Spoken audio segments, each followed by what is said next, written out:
If you find a man who is ready for destiny, one of the ways you will know is his focus. He's about what he's doing. And that's what Jesus showed at the age of 12. He was in the temple. Every other child was gallivanting and playing. The man was about his business. And when the parents traveled, it was 3 days later, they discovered that he was not there. And they looked for him, came back to the temple, and he said, why are you looking for me?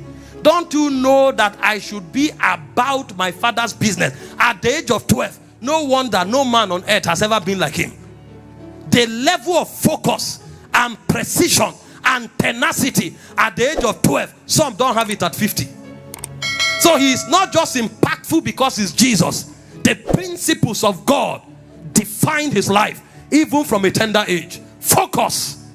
Many persons are all over the place, and that's why they cannot go anywhere. In Matthew 6:22, he said, if your eyes be single, he said, then your whole body will be flooded with light. Your eyes be single.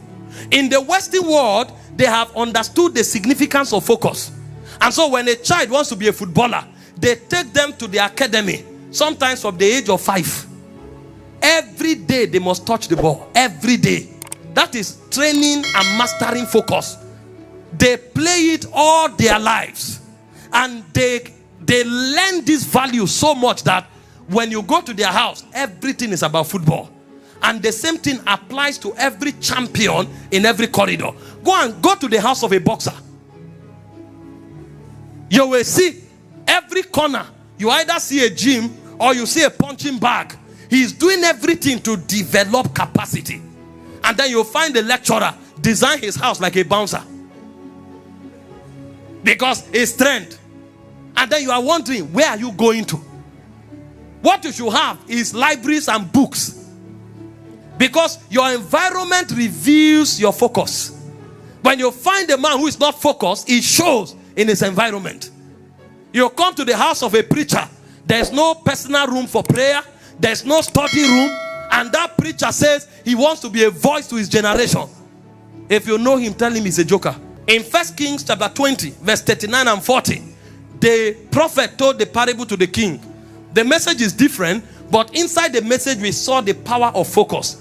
He said, as the king passed by, he cried unto him, that's the prophet, and he said, thy servant, because he disguised himself, he said, thy servant went out into the midst of the battle, and behold, a man turned aside and brought a man unto me and said, keep this man, if by any means he be missing, then shall thy life be for his, or else thou shalt pay a talent of silver.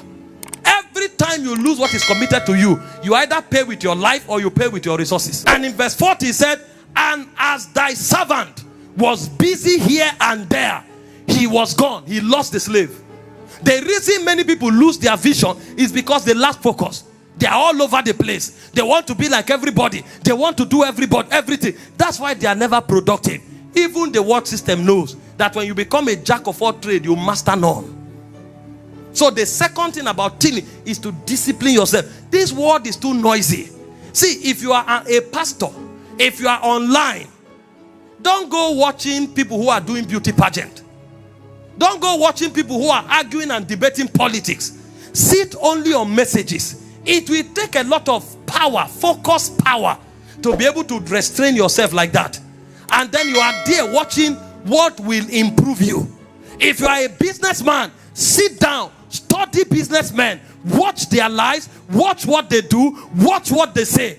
Don't be all over the place. At least in the earliest phase of your life is called the tilling phase.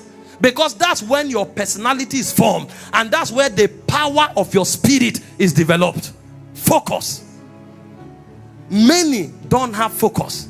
Some people in a day, they can carry out more than 50 different activities that are not connected.